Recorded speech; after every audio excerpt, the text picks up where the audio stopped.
From woke to awake, let's go underneath the headlines with Daniela Bloom, your authentic and perfectly imperfect psychotherapist, devoted mama bear and girlfriend. Welcome to Let's Talk Uncensored.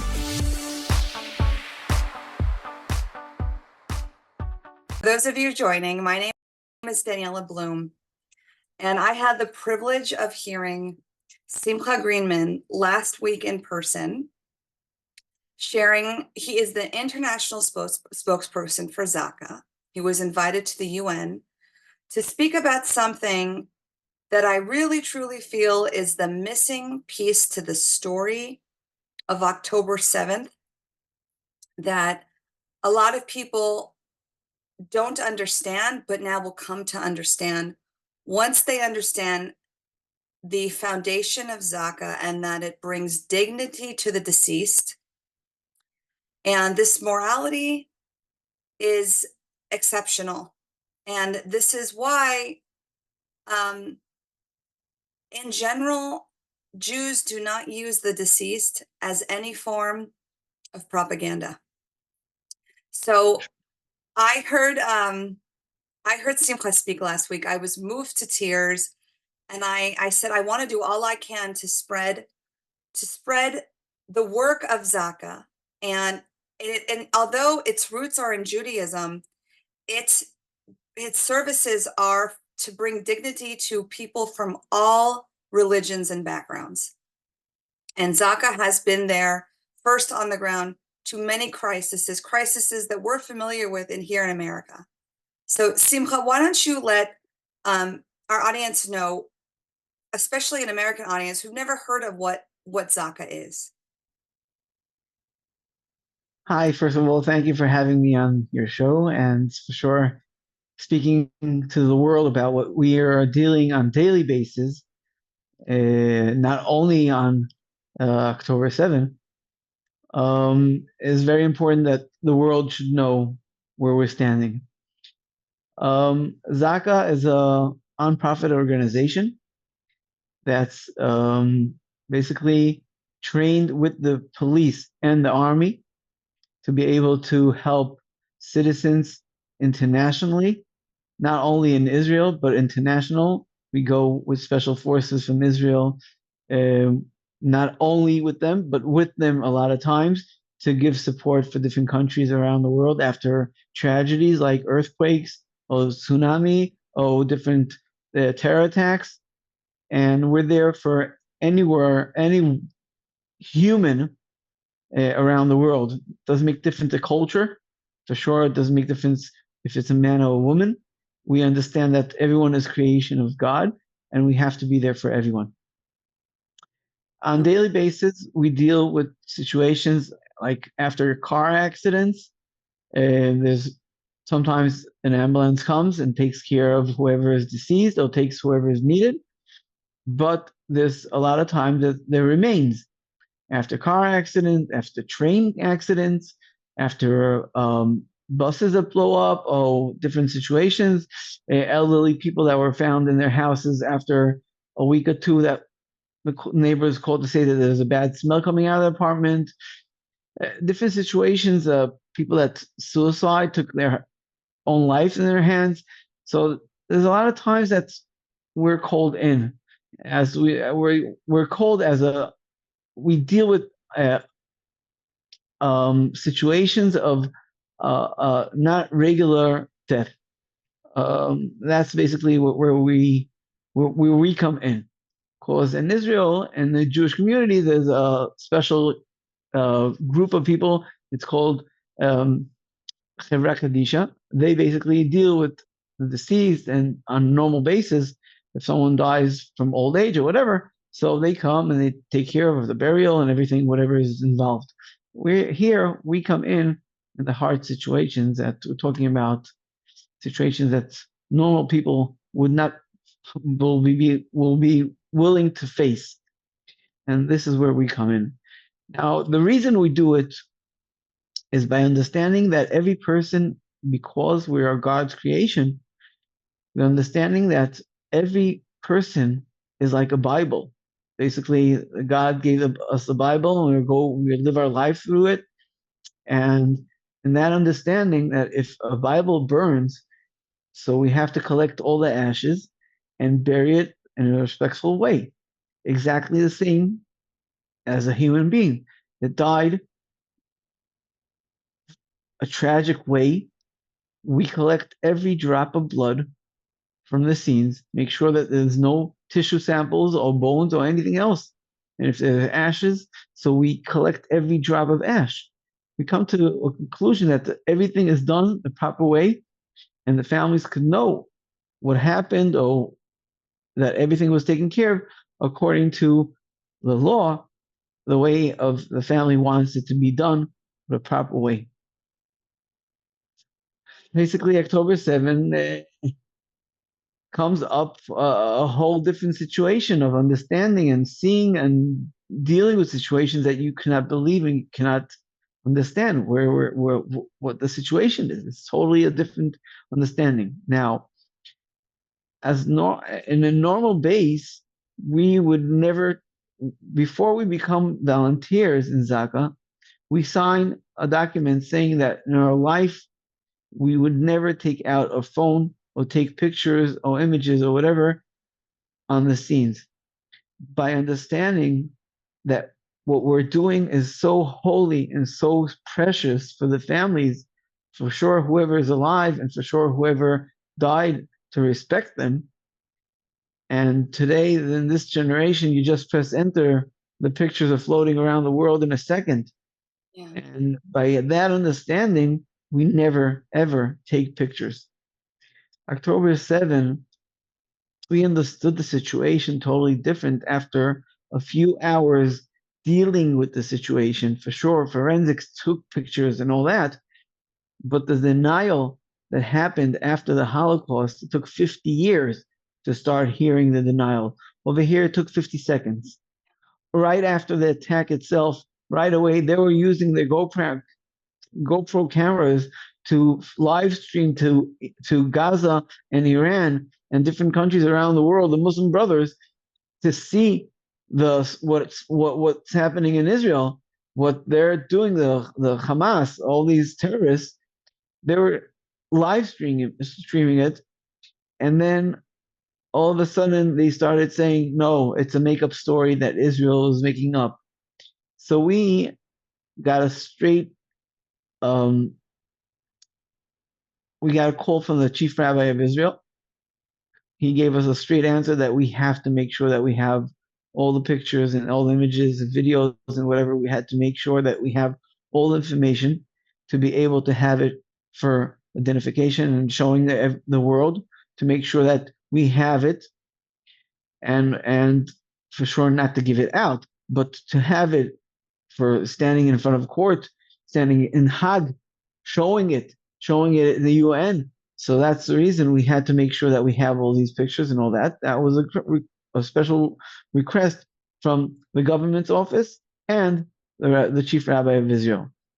Just to understand, there are 200,000 images that were given to the police to be able to build all the cases and everything around it, to be able to build the situation from minute to minute, what happened, to be able to find people that are still, until now, are still missing.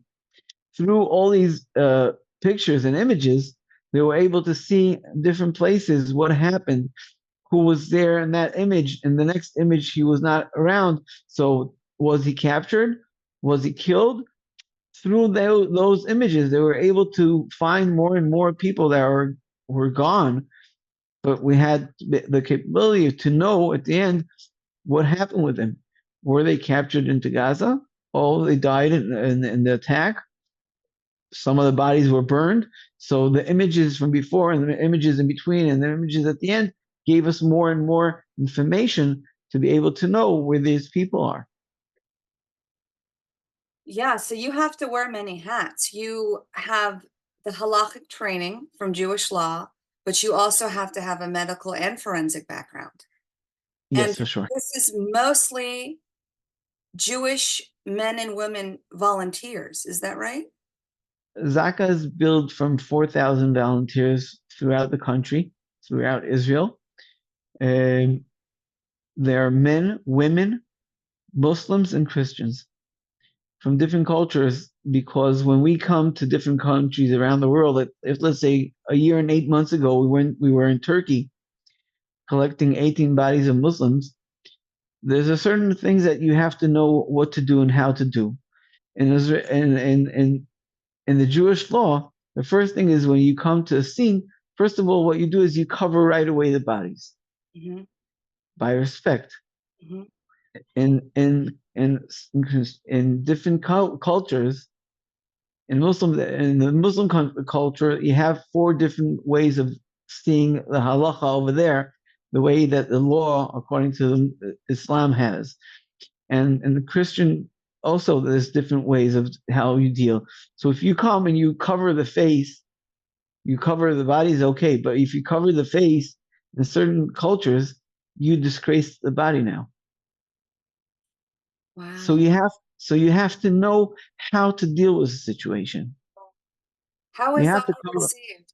How is Zaka received in these Muslim countries? Well, when we come as a search and rescue team. We come to help to save lives. That's number one. Number two, and respect wherever is our main guiding line is in our life is to to uh, um, to respect whatever is left and to save whatever is possible. Mm-hmm. So we try to save whoever is still alive, but to respect whatever is left. Mm-hmm. Sometimes you have full bodies, sometimes you have parts of bodies, sometimes you have ashes.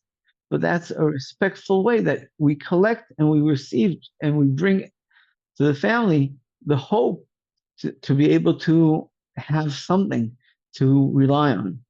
Is there not an equivalent in Islam or Christianity of this service? Not really, not really like the same way of the Jewish law. So it's received though well by these other religions? They That, respect that it, they value it? that they value on it, but they have their ways of dealing with different things. So we have to respect their ways, and we Yeah. have to learn it to be able to honor. When we deal with the bodies, we should be able to deal and honor them in a respectful way. That we don't do anything Mhm. to cause them to feel not respectful. But Mhm. this is because we understand what it means Yeah. to be uh, um, to be not only by understanding what means God's creation, but as a Jew, we have to feel that what we're doing Yeah. for the world Yeah. is because that we believe that we have to be the ones to be showing an example to Right. respect each other. And So this is what we're doing. would you say overall Zaka has been very well received? Because it sounds like Zaka comes in, all the noise is set aside because it really becomes about bringing It's dignity to the deceased and giving the family as much respect as possible. for sure, Yeah. for sure, for sure. If we would be saying, if we were facing any culture around the world that we were able to help them, Mm-hmm. for sure, any place that we come after we leave, we are very respectful. But now, what's going on around the world? People are using um, the as looking at Zaka as lies or different stories that were made up about October 7. And that's what I said. Everything is documented. Yeah. Everything, whatever we speak about, for sure, personally, me as a spokesman, uh, standing in front of the world on, in front of the UN as their representative. Basically, Zaka are represented by the UN in different places around the world that Israel is not in good relationships. So I come as an American citizen to different countries around the world, or different volunteers come as European or whatever. So we don't use our Israeli citizen for that because we're coming to save lives or we're coming to help humanity.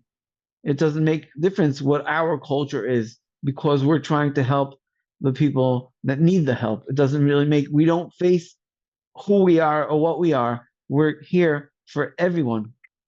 You're here with the purest of intention, but even that's not enough. I mean, as a advocate for Israel, and I became a very passionate pro-Israel creator since October 7th, the shock of believe all women, except when it's Jewish women.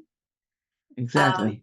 The you know, when I would be in these pro-Palestinian lives, and then they would talk about the tragedies of the Gazans, and you remind them that we're here because of the brutality of October 7th. It is. It's for sure sad. No. Let me just phrase it. It's very sad what's going on in Gaza. It's Yeah. not something that we're dancing around it or we're happy. For sure not. For sure not. It's sad. Yeah. They're children, they're adults, they're men, they're women. No one that wants this. really No one wanted wants this. it to happen. But we understand the situation. We understand that we're dealing with a lot of terrorists that are using men and women as their shields. And for sure, we will listen. It's sad to hear people around the world saying it's apartheid and different slogans about Israel and all that. Yeah. Well, you need to understand the 75 years that Israel is existing, living life of side by side with the Palestinian authorities and the people, giving them work. Basically, if you think about how much money in the past 75 years came into the Palestinians' hands, they would be able to build not Dubai, but much, much more if they would put the money into the right purpose. Yeah. But instead of putting it into children, teaching them, doctors, whatever, you just name it, everything could have been there.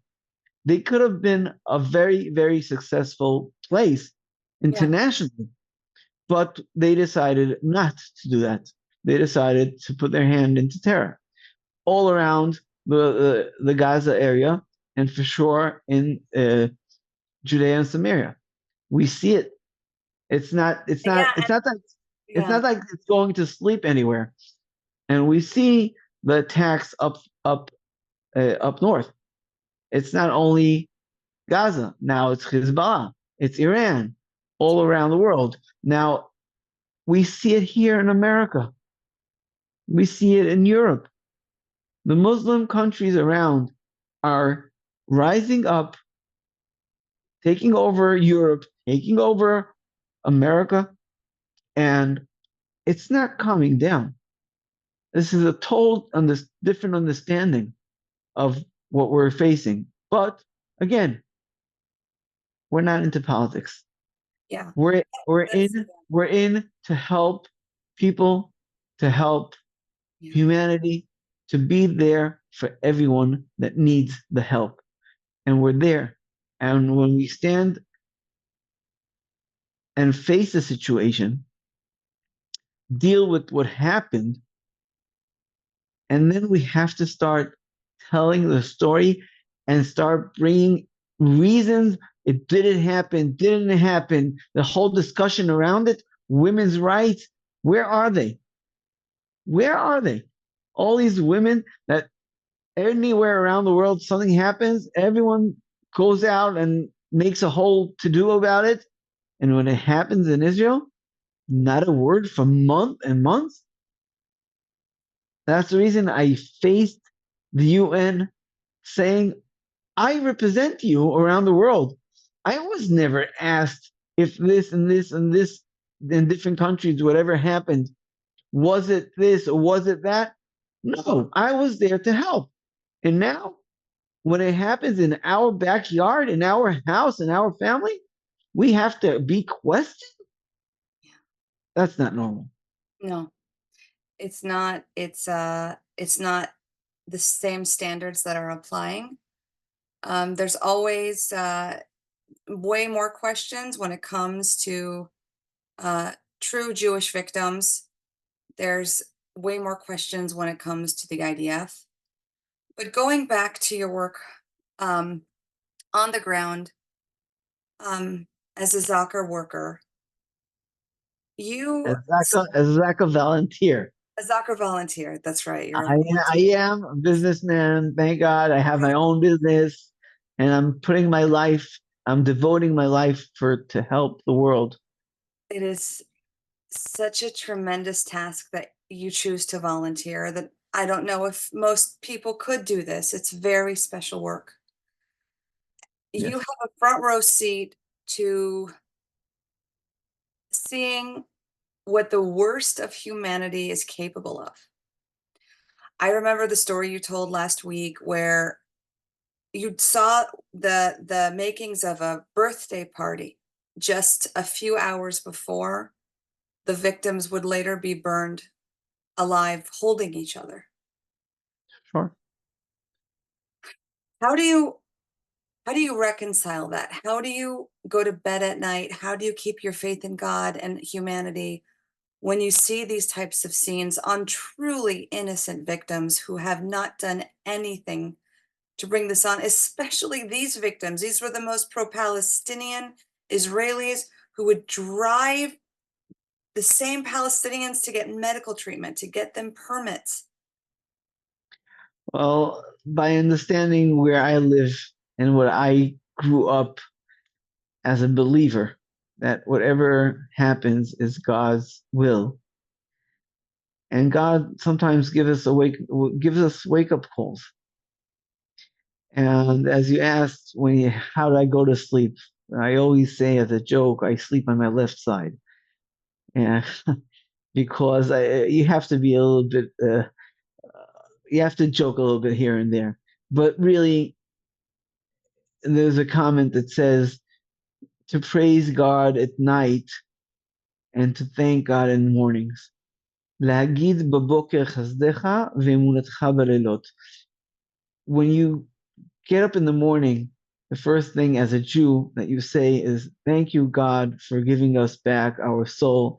Thank you for creating us every day and giving us our life back.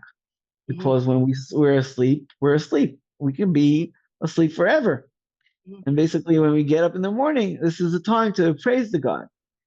But when you close your eyes at night and you see these images that in your life you weren't expecting to see things like this, to live your whole life putting yourself in a risk, going out when you're leaving your house for a car accident, you know that you're going to be facing between one person or maybe five, or if it's a minivan, so 7 to 10 people. If you're talking about a bus, 55 people.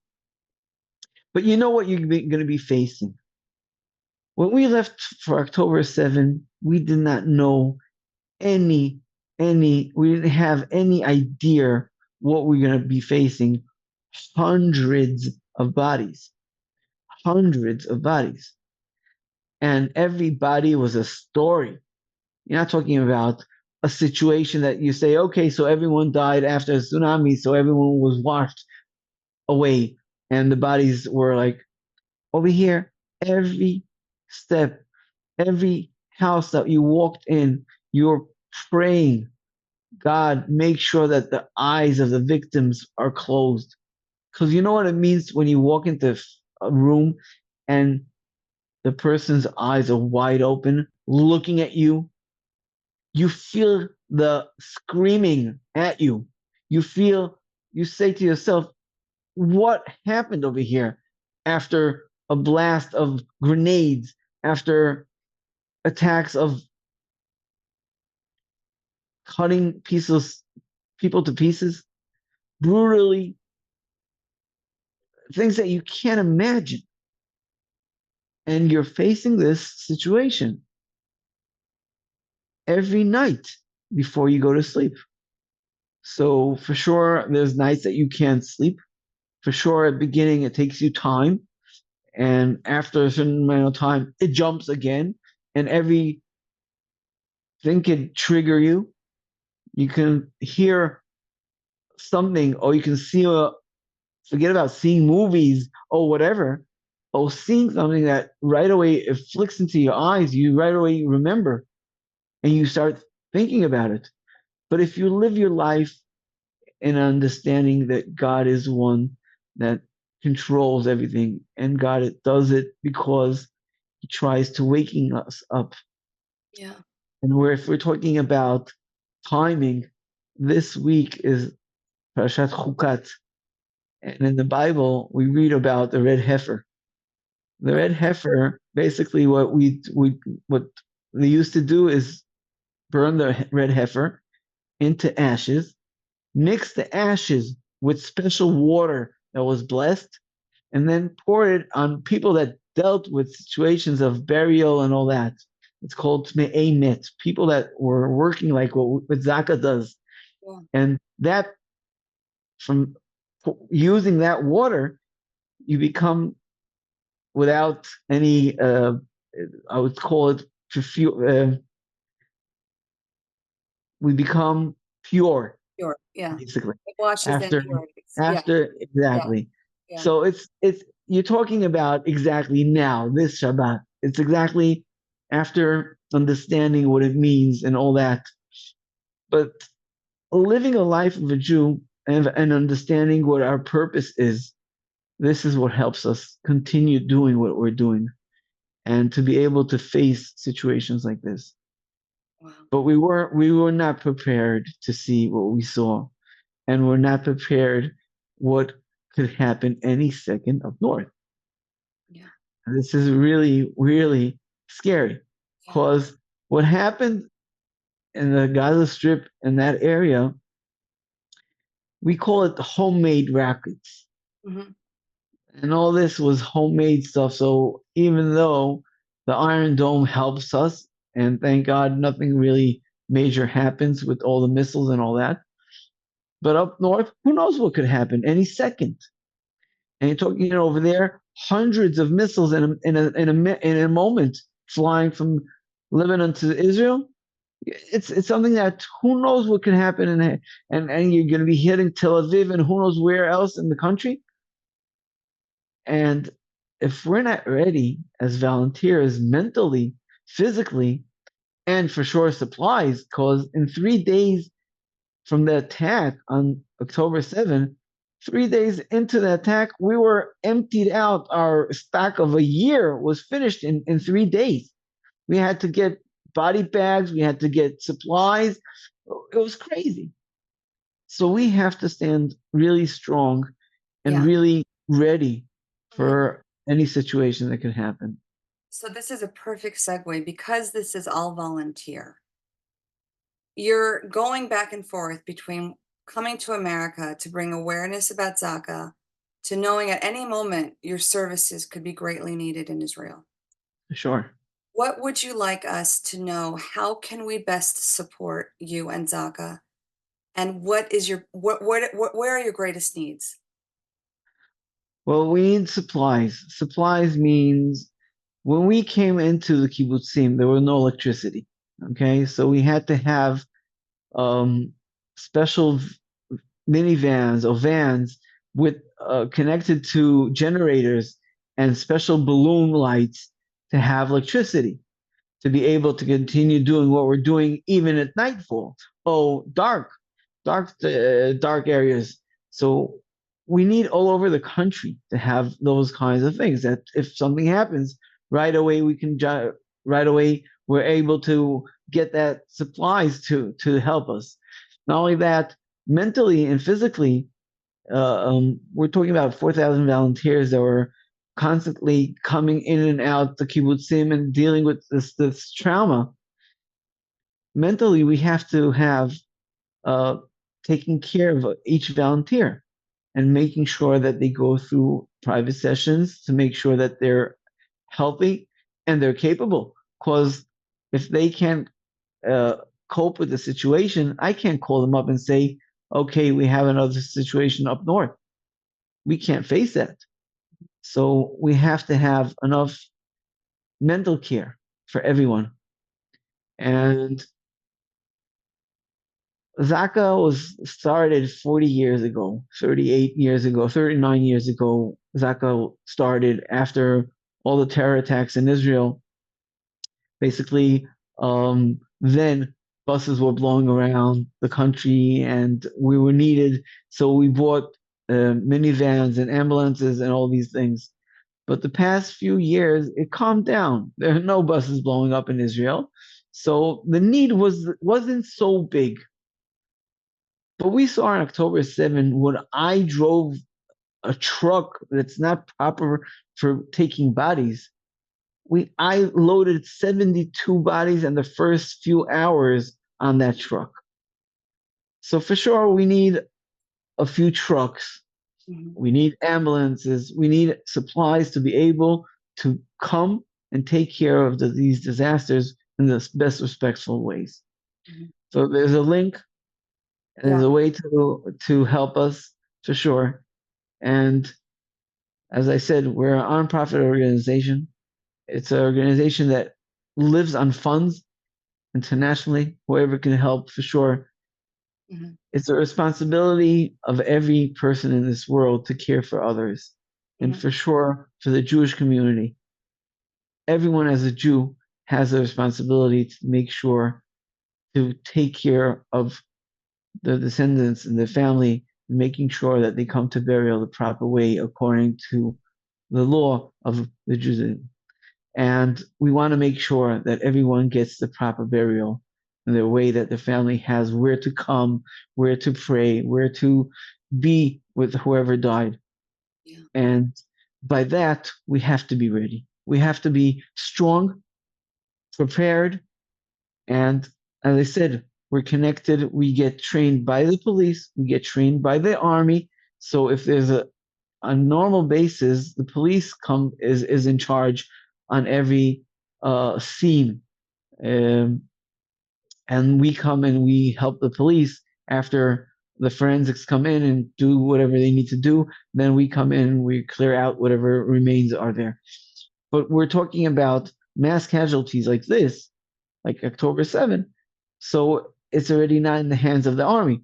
So we are trained also by the army and also by the police. So we're the only volunteers that know really how to face the situations on both sides of the need. If anyone needs us, we're there and we're able to do that. So that costs. It costs. Everything costs to train a guy, to supply a volunteer with clothes, with boots, with everyone has their own kit with body bags and whatever needed on scenes to be able to work. So everyone has to have these supplies to be ready. And if we're talking about 3 days was a supply for 1,200 bodies over there, who knows what could happen? So we have to be ready like hundreds to make sure that we're ready.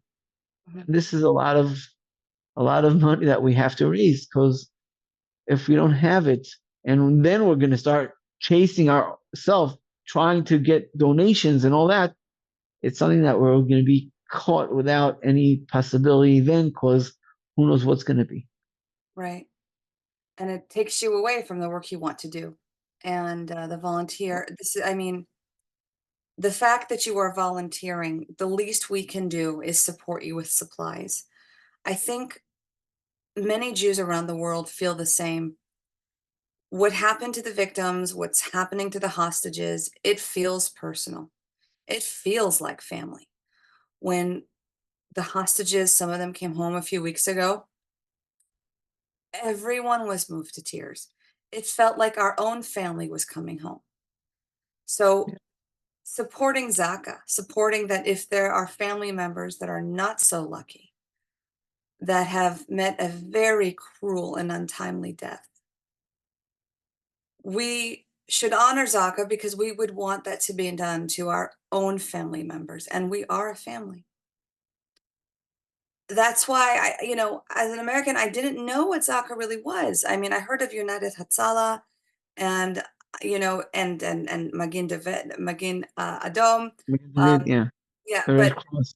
yes, but I didn't know about this sacred work of Zaka that is a combination of halcha, Jewish law, but forensics and medicine and being first on the ground. And it's not for everyone. I mean, I if I see someone in pain, especially a child, or something has happened to them and they were innocent and hurt, I get filled with rage.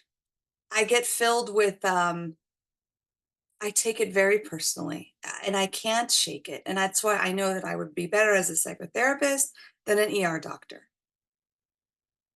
Considering what you've seen and what you do and how grounded you are and how clear you are on what your mission is, I mean, you're one of the unsung heroes today that I'm honored to know. And I hope that your message keeps reaching and spreading, because I salute Zaka. I salute all the volunteers who do what most people cannot and continue to do it. We don't know what tomorrow is going to bring, especially with the North. And I really appreciate you sharing with us today what it is and what you need. And also, since you're still here and you're a key part of the documentary Screams Before Silence, which is premiering tomorrow at the Saban Theater for those of us in Los Angeles, would you like to say a few words about that documentary? Yeah, well, working on the scenes, being a commander, giving the instructions how to deal with the bodies, how to do it in a respectful way. As I said, we have all the documents for what we dealt with. I was asked to come speak in the UN, and while I was speaking in the UN, in the same time,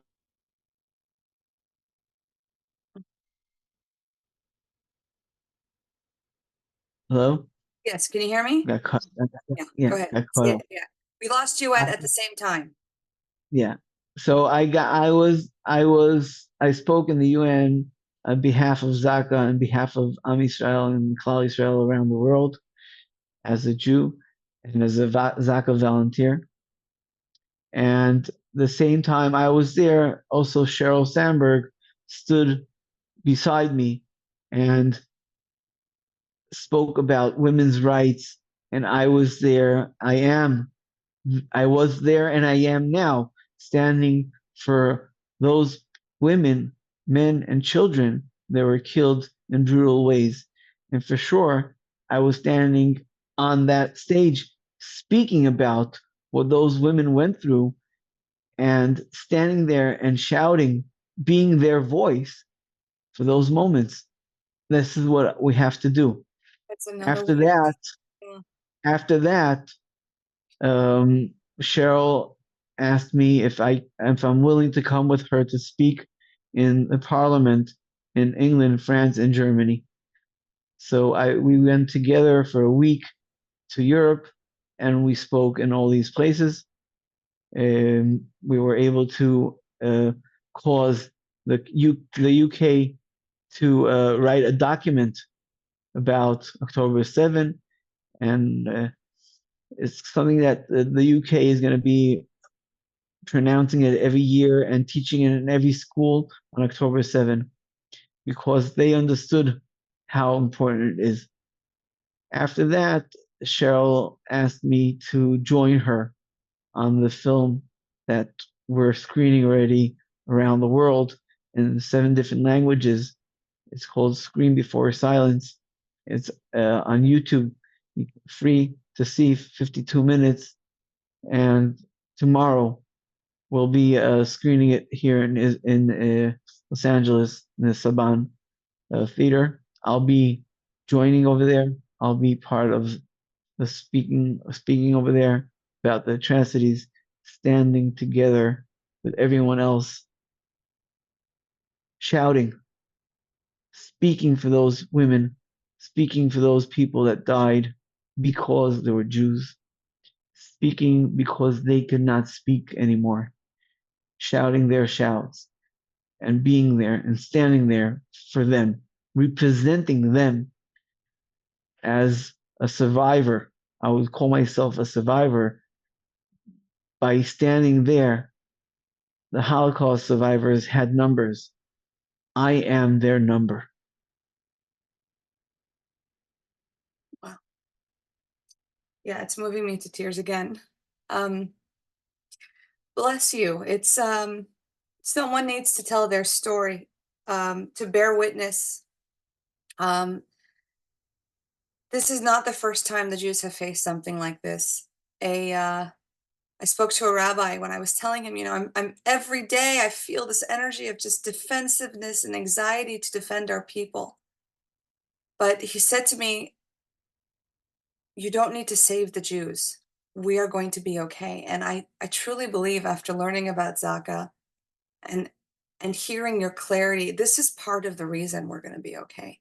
We don't bend our standards, and we give the dignity, we tell the story, we treat each person who has become deceased as a Bible.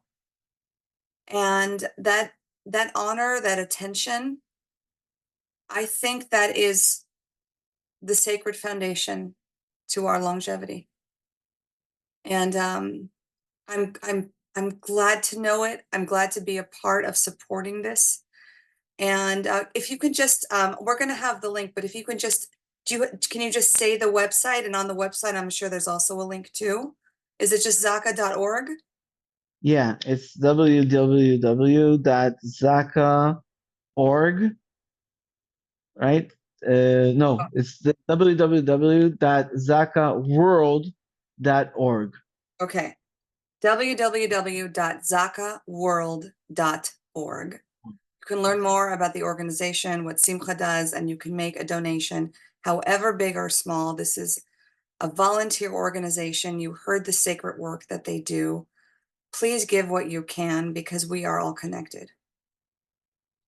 We should know one thing.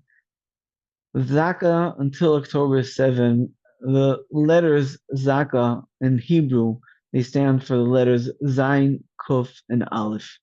Zayin stands for Zihui, identifying.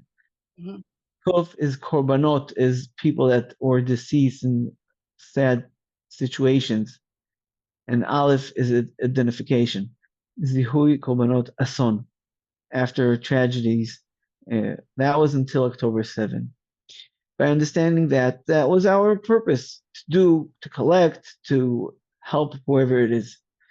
But from October 7, we understand that those three letters, Zayin, Kuf, Aleph, have such a different meaning.